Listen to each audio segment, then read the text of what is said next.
Hi friends, welcome to కొత్తగా చందమామ కథలు.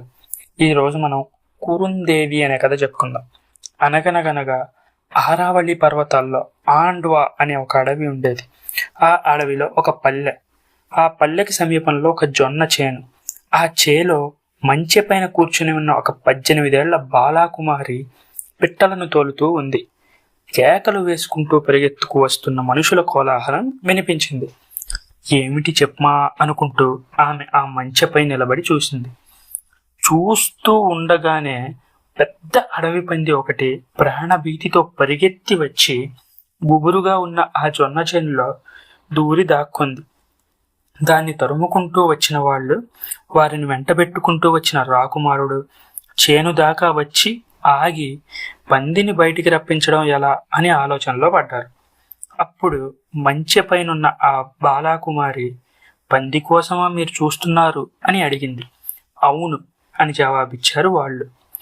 చివర పదునుగా చెక్కిన ఒక కర్రను పెరికి దానితో ఆమె పందిని ఆయువు పట్టున ఒక్క పోటు పొడిచేసరికి అది గిల్ల గిల్ల గిల్ల గిల్ల తన్నుకొని చచ్చిపోయింది. అప్పుడు ఆమె దాని తోక పట్టుకొని బర్రబర్రా చేలో నుంచి ఈడ్చి తెచ్చి రాజకుమారుని ముందు పడేసింది. వేటలో తాము చంపదలుచుకున్న మృగాన్ని మరెవరైనా పొడిస్తే రాజకుమారులకు కోపం రావడం, అలా పొడిచిన వాళ్ళ ప్రాణాలు సైతం తీయించి వేయడం చాలా మామూలు విషయం. కానీ ఆ రాజకుమారుడికి మాత్రం మన బాలాకుమారి పైన అలాంటి కోపం ఏమీ రాలేదు. ఆమె సాహసానికి, బలానికి అతను ఎంతో మెచ్చుకున్నాడు. ఆమెకు బహుమతిగా తన మెడలోని ముత్యాల హారం తీసి ఆమె మెడలో వేయబోయాడు. అందుకు బాలాకుమారి బిడియపడుతూ, అయ్యో, నాకెందుకండి ఇటువంటి హారం, నేను ఏమంత ఘనకార్యం చేశానని అంటూ వినయంగా పక్కనుంచే మంచే ఎక్కి యథాప్రకారం పెట్టలను తోలుకోవడం మొదలుపెట్టింది.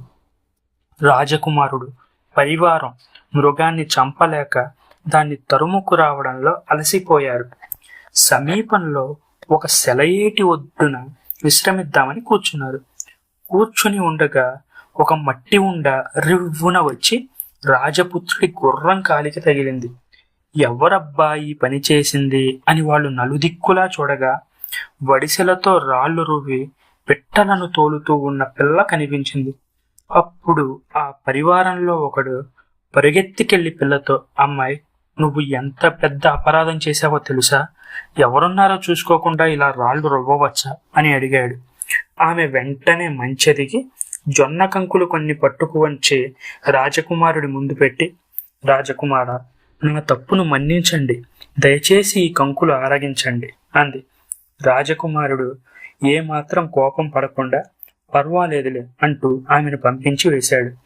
రాజపుత్రుడికి కోపం రాలేదు కానీ తక్కిన వాళ్లకు మాత్రం ఆమె అంటే మనసులో కొంచెం కోపంగానే ఉంది. తమ మకాముకు పోదామని రాజపుత్రుడు లేచాడు. తీరా పరివారంతో గుర్రాలెక్కి బయలుదేరేసరికి ఆ బాలాకుమారి నెత్తిపైన ఒక పాలకుండతోనూ 2 వైపులా 2 మేకపిల్లలతోనూ వస్తూ వారికే ఎదురైంది. రాజపుత్రుని పరివారంలో ఒకడికి ఆమెను బెదిరించాలన్న కొంటె బుద్ధి పుట్టింది. తన గుర్రపు కళ్యాన్ని వదిలిచేసి రికాబులతో గుర్రం పక్కలు నొక్కి వాడు దాన్ని ఆ బాలాకుమారి మీదకు దుంకించాడు. ఆమె కంగారు పడి పక్కకు తప్పుకుంటుందని, అప్పుడు ఆమె పాలకుండ కింద పడి పగిలిపోతే తమాషా చూసి అక్కడున్న వారందరూ నవ్వుతారని వాడు ఆ పని చేశాడు. కానీ ఆ బాలిక ఆ టక్కరితనాన్ని ఇట్టే గ్రహించింది. ఆమె చాలా తెలివైనది కూడా. ఏ మాత్రం తొణుకు వెనుకు లేకుండా ఆ గుర్రానికి అడ్డంగా తన మేకపిల్లల్లో ఒకదాన్ని మెల్లగా వదిలింది. గుర్రం బెదిరి ఆ శూరశిఖామణిని నేలపైన పడేసింది. ఆ పడుచు చెక్కు చెదరకుండా, చుక్కైనా కాలు తొనకకుండా మేకపిల్లలను తోలుకుంటూ ఏమీ ఎరగనట్లు తన దారిని తను వెళ్ళిపోయింది. ఈ వినోదమంతా ఓ పక్క నవ్వుతూ చూస్తున్న ఆ రాజకుమారుడు ఆ బాలాకుమారిని పిలిపించి, అమ్మాయి, నువ్వెవరివి అని అడిగాడు. నా పేరు కురుందేవి అన్నదామె. మీ ఇల్లు ఎక్కడ అని అడిగాడు.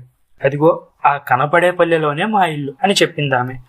మీ తండ్రిని ఒకసారి మా మకాంకు రమ్మని చెప్తావా అని అడిగాడు రాజపుత్రుడు. అలాగే అంటూ ఆమె తన దారిన తను వెళ్ళిపోయింది. రాజపుత్రుడు కూడా పరివారంతో సహా తన మకాంకు చేరుకున్నాడు. మర్నాడు రాజకుమారుడి మకాంకు ఒక వృద్ధుడు వచ్చి, ఏమయ్యా, మా పిల్లతో చెప్పి నాకు కబురు చేసింది నువ్వేనా అని అడిగాడు. అవునండి, కురుందేవి తండ్రి మీరేనా అని అడిగాడు రాజకుమారుడు. ఆ వృద్ధుని గుడ్డలు మాసిపోయి చిరుగులతో ఉన్నాయి. వాటిని బట్టి ఆయన చాలా పేదవాడని తెలుస్తుంది. అయినా అతను నెరసిన కోరమేసాలు సర్దుకుంటూ రాజకుమారుడు పక్కనే కూర్చొని సమాన స్థాయిలో ఉన్నట్లు సంభాషణ మొదలుపెట్టాడు. దీంతో ఆ రాజకుమారుడి పరివారం మొత్తానికి ఆశ్చర్యం వేసింది. కానీ రాజకుమారుడు మాత్రం ఆ వృద్ధుడి సాహసానికి మెచ్చుకొని కొంతసేపు అయిన తర్వాత, అయ్యా, మీ కురుందేవిని నాకిచ్చి వివాహం చేయడం మీకు ఇష్టమేనా? ఆమె నా రాణిగా ఉండడానికి మీరు అనుమతిస్తారా అని అడిగాడు. ఈ మాట వినేసరికి పరివారమంతా ఈ పేదవాడి కూతున్న రాజకుమారుడు పెళ్లి చేసుకోవడం అని విస్మయం పొందారు. ఇంతకంటేనా అని ఆ వృద్ధుడు ఎగిరి గంతేసి కూతుర్ని తెచ్చి రాజపుత్రుడి పాదాల ముందు నిలబెడతాడని అనుకున్నారు అందరూ. కానీ వృద్ధుడు అలాంటి పని ఏది చెయ్యలేదు సరికదా. ఏ మాట చెప్పకుండా అలాగే ఊరుకున్నాడు. రాజకుమారుడు చిరునవ్వుతో, అయ్యా, నేను మీవార్ రాణా వారి కుమారుణ్ణి, యువరాణా హరసింగుని అన్నాడు. అందుకు వృద్ధుడు, తెలుసు, అందుకే నేను సందేహిస్తున్నాను అన్నాడు. ఆశ్చర్యంతో యువరాణ, ఎందుకండి సందేహం అని అడిగాడు.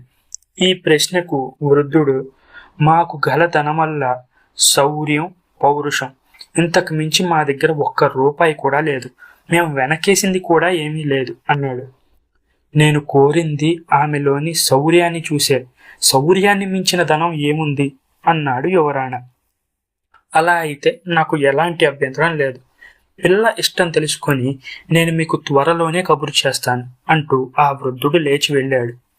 ఆ రోజున కురుందేవిని బెదిరించబోయి గుర్రం మీద నుంచి కింద పడ్డ రౌతు పక్కవాడితో, ఈ ముసలివాడికి ఎంత బలుపు, మన రాజునే ఎదిరించి ఇలా మాట్లాడతాడా? మన రాజు బతికెంత, వాడి బతికెంత అన్నాడు.